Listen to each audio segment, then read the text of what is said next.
Tiga, Kelar. dua, satunya pelan-pelan. Tiga, dua, satu.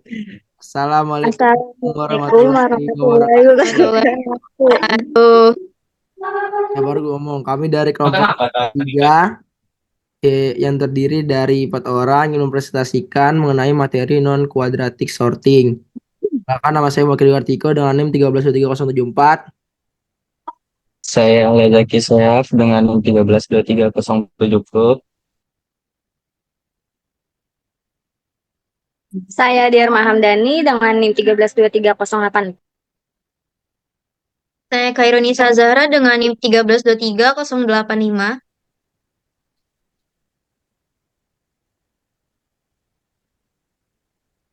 Nah, di sini kita diketahui bahwa definisi dari quadratic sorting adalah metode pengurutan dari sejumlah data.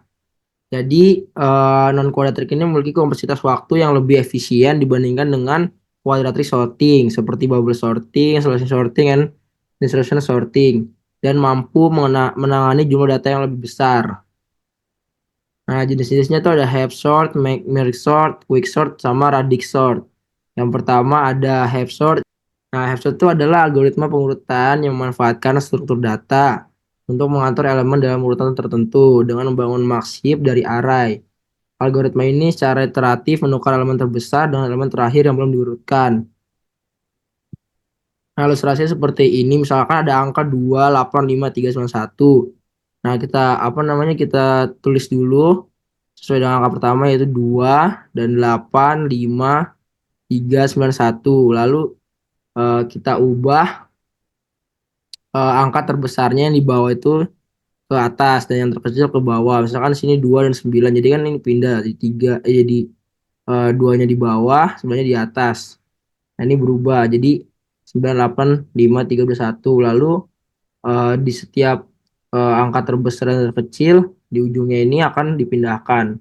Nah, di sini yang terbesar adalah angka 9, maka pindah dengan angka 1. Jadi tukar posisi menjadi 9, 8, 5, 3, 2, 9. Selanjutnya di sini ada max heap-nya, yaitu titik puncaknya yaitu 382 ini 382 dan 1 ini pindah 81-nya jadi 18.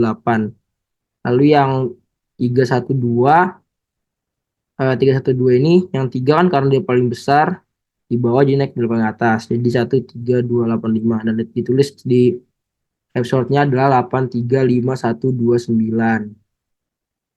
Nah, itu diteruskan sampai dengan 5 pindah ke atas 8 dan itu sampai dengan 1 jadi 2 jadi 2135899. Kemudian terakhir kan ditukarkan ke bawah lagi jadi 1 2 3 5 8 9. Nah, ini contoh codingan di have sort. Di sini ada public integer, sort array, buat kurung integer, array, integer size. Nah, di sini if size kurang lebih dari 1, maka akan masukkan return.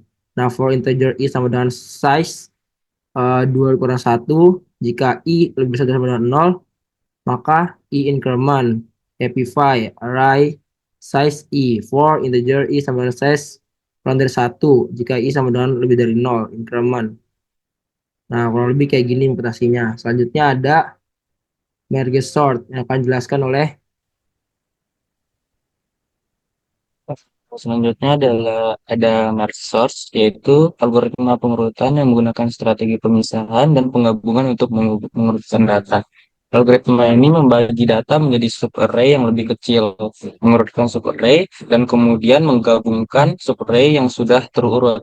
Jadi prinsip kerjanya itu dia memisah-misahkan hingga menjadi satu, lalu diurutkan, lalu dia digabungkan. Gitu. Lanjut. Slide selanjutnya mau.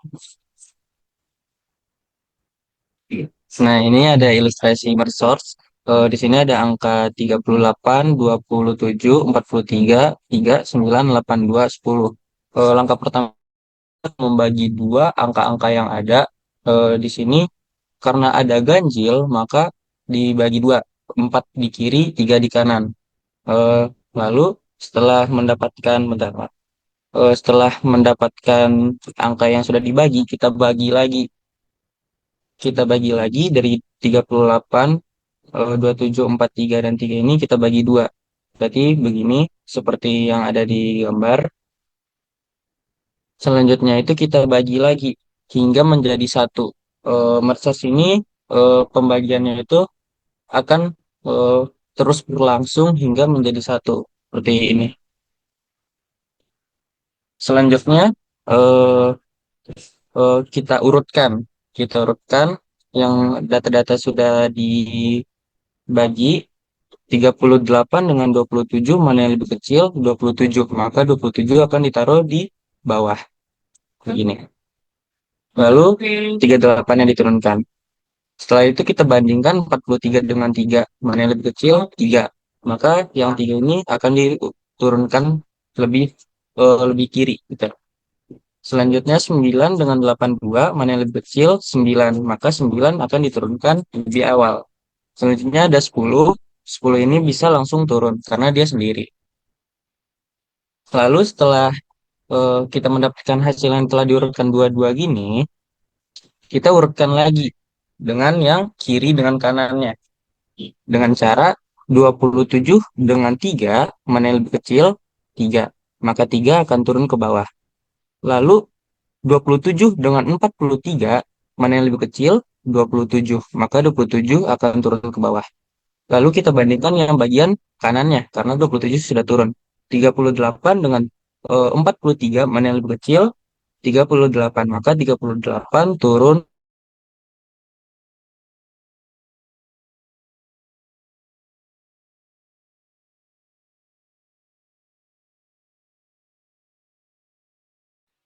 Cek. dengan kiri dengan kanan. Yaitu dengan 9, maka 9 ditekan lebih dulu. Lalu 82 dengan 10, mana yang lebih kecil? 10, maka 10 diturunkan lebih awal. Begitu juga di bawahnya, kita bandingkan kiri dengan kanan. 3 dengan 9. 3 dengan 9 mana yang lebih kecil? Tentu saja 9. 9 3. 3 turun lebih dulu.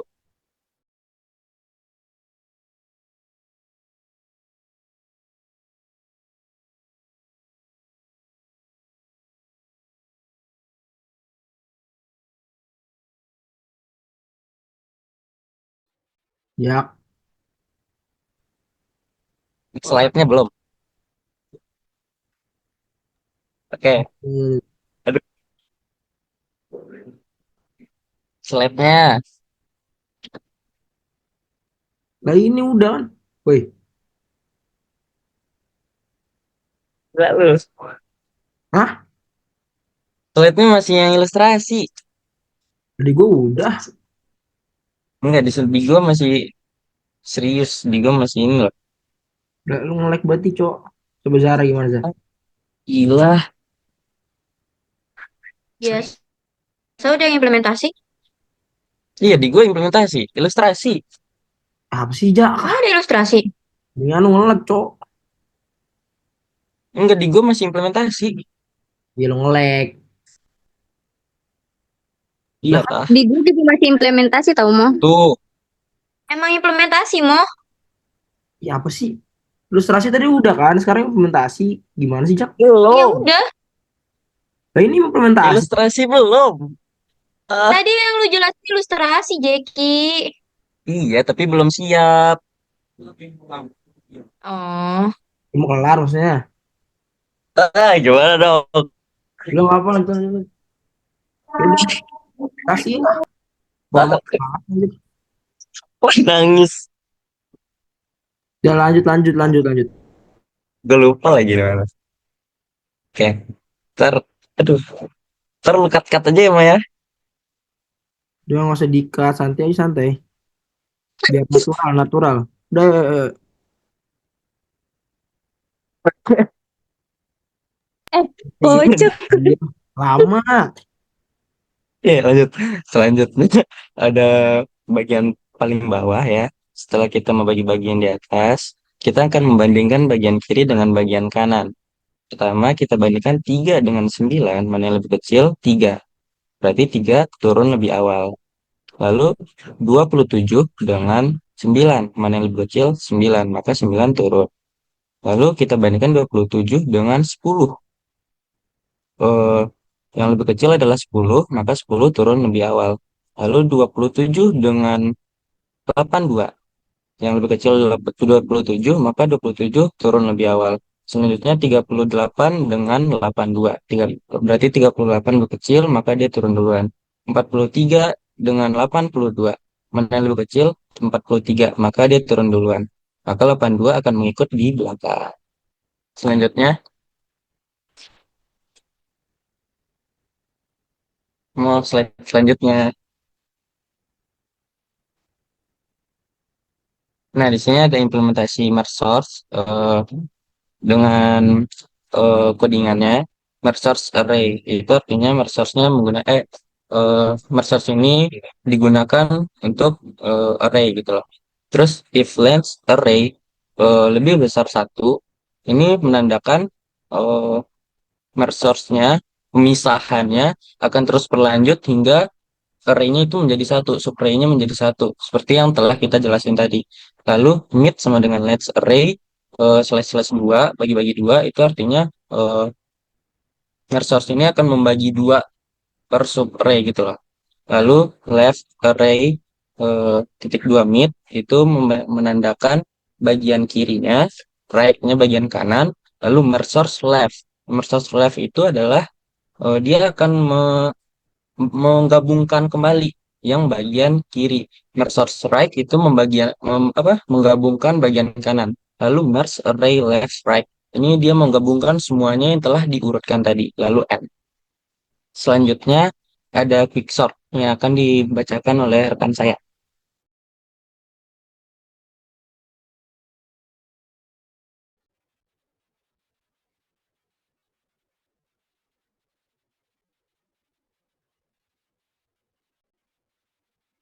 Nah, selanjutnya ada quickshort. Nah, quickshort itu merupakan algoritma shorting dengan menggunakan metode divide and conquer dalam mengurutkan data. Cara kerja dari algoritma ini yaitu yang pertama memilih dan menetapkan sebuah elemen sebagai pivot atau yang dianggap sebagai nilai tengah. Nah, agar lebih mudah, kita memilih elemen paling kanan sebagai pivot tersebut. Terus kita mempartisi data menjadi dua bagian yang dimana sisi kiri lebih kecil nilainya dibandingkan pivot dan sisi kanan lebih besar nilainya dibandingkan dengan pivot. Yang ketiga itu kita akan melakukannya secara rekursif atau berulang pada elemen yang tersisa. Dan yang terakhir, saat rekursif berhenti, maka semua elemen yang sudah terurut akan digabungkan sehingga menghasilkan data yang terurut dari yang terkecil hingga yang terbesar.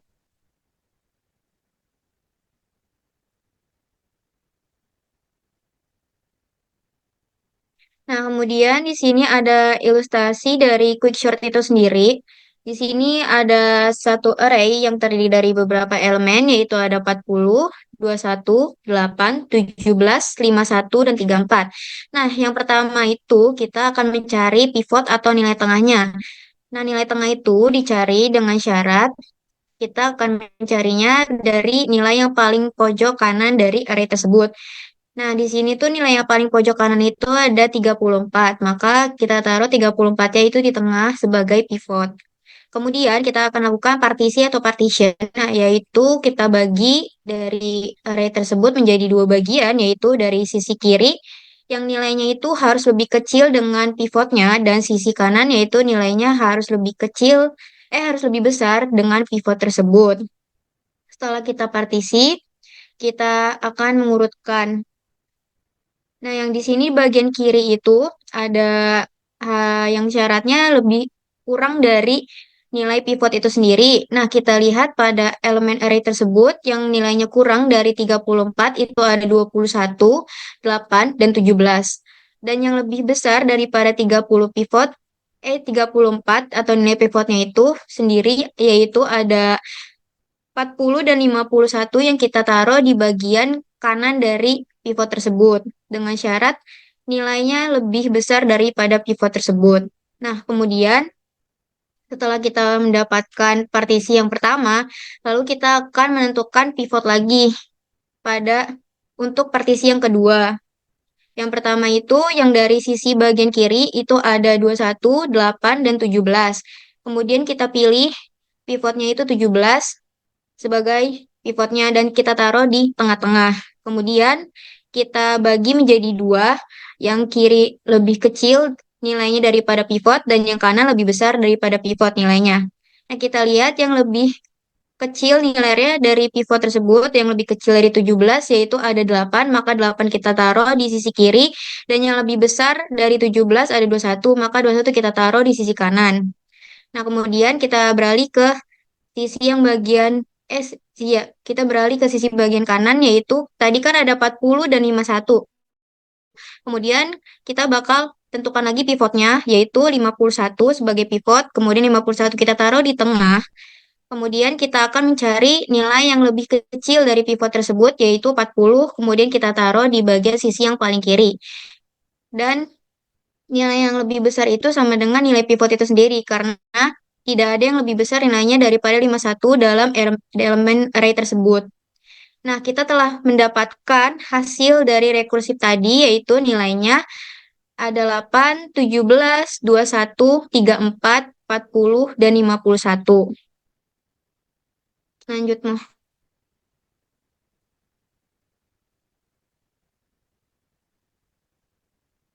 Nah, di sini tuh ada implementasi dari quicksort itu sendiri. Yang pertama, pada baris pertama itu ada function quicksort array. Maksud dari function quicksort array itu merupakan deklarasi dari fungsi quicksort yang menerima dari satu parameter, yaitu array, yang terdapat daftar elemen yang nantinya akan diurutkan. Kemudian pada baris kedua ada less equal, greater, titik dua sama dengan, dan empty arrays. Itu maksudnya eh, tiga array yang akan dideklarasikan, array yang kosong tapi, yaitu yang less itu buat di bagian sisi kiri yang lebih kecil nilainya daripada pivot, equal atau nah nilainya itu sama dengan pivot itu sendiri, sama besar, dan greater itu nilainya yang lebih besar daripada pivot itu sendiri. Kemudian pada baris ketiga ada pivot titik dua sama dengan select any element of array. Maksudnya itu ini tuh sebagai kondisi yang memastikan ini tuh sebagai kita akan memilih pivot yang akan dipilih, yang tadi syaratnya yaitu mengambil elemen yang paling kanan. Kemudian ada baris kelima for each x in array.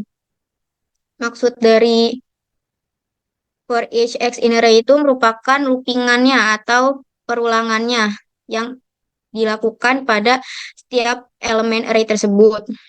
Yang dimana itu x-nya itu merupakan elemen yang nantinya akan diproses. Kemudian pada baris ke-6, if x kurang dari pivot dan n x to less, ini maksudnya itu jika elemen nilainya itu lebih kecil daripada pivot itu sendiri, maka akan ditaruh di bagian sisi kiri dari nilai pivot itu sendiri. Yang selanjutnya ada if x sama dengan pivot dan add x to equal, yang tadi sudah saya bilang kalau nilainya dari elemen tersebut sama dengan pivot, besarnya berarti ditaruh di tengah atau nilai pivot itu sendiri. Kemudian ada if x lebih dari pivot dan add x to greater, maksudnya jika nilai elemen tersebut lebih besar daripada nilai pivot itu sendiri, maka akan ditaruh di bagian kanan dari pivot. Nah, kemudian ada quicksort less sama quicksort greater. Maksud dari quicksort itu setelah elemen-elemen yang tadinya direkursi akan dipanggil sesuai dengan urutannya. Kemudian yang terakhir ada array titik dua sama dengan concatenated less, equal, dan greater. Maksudnya itu setelah elemen dari less, habis itu equal, dan greater itu sudah dilakukan rekursi, maka kita akan menggabungkannya menjadi satu array yang utuh kembali, yang terurut dari yang terkecil sampai yang terbesar.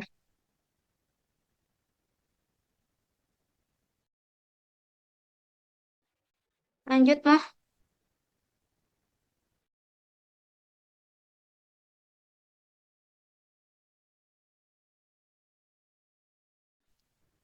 Yang terakhir itu ada Rediksort. Rediksort adalah algoritma pengurutan linear yang mengurutkan elemen dengan memprosesnya digit demi digit. Langkah-langkah berikut diambil untuk mengurutkan array elemen dengan teknik ini.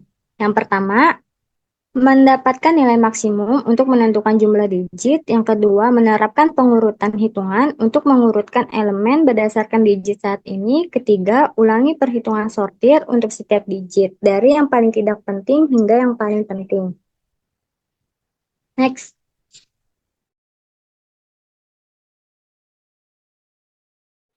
Nah, untuk lebih lanjut tentang pemahaman redik sort ini, perhatikan ilustrasi. Jadi di sini kita memiliki angka array-nya itu ada 582, 675, 591, 189, 900, dan terakhir 770. Nah, jadi penggunaan redik sort ini dengan cara memperhatikan baris dari sebelah kanan dulu. Jadi kayak 582, 675, 591, dan seterusnya diperhatikan dengan bagian yang paling kanan dulu, diurutkan mulai dari yang terkecil hingga terbesar. Lalu, setelah baris ketiga atau baris yang paling kanan sudah urut dari yang terkecil hingga yang terbesar, lalu kita mengurutkan kembali dengan baris yang tengah, yaitu 0, 7, 9, 8, 7, 8. Ketika semuanya sudah urut dari yang terkecil hingga terbesar, lalu yang terakhir mengurutkan angka yang paling kiri, yaitu 9, 7, 6, 5, 1, 5. Jadi, nilai akhir yang menentukan redik sort itu menjadi 189, 582, 582, 591, 675, 770, dan terakhir 900. Next.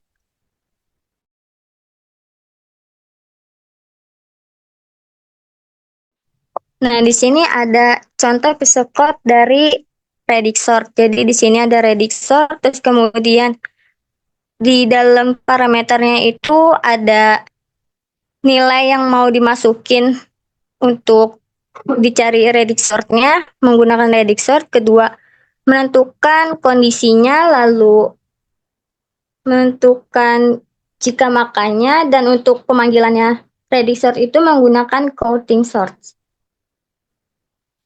Jadi cukup sekian dari implementasi redik sort. Udah kelar, guys.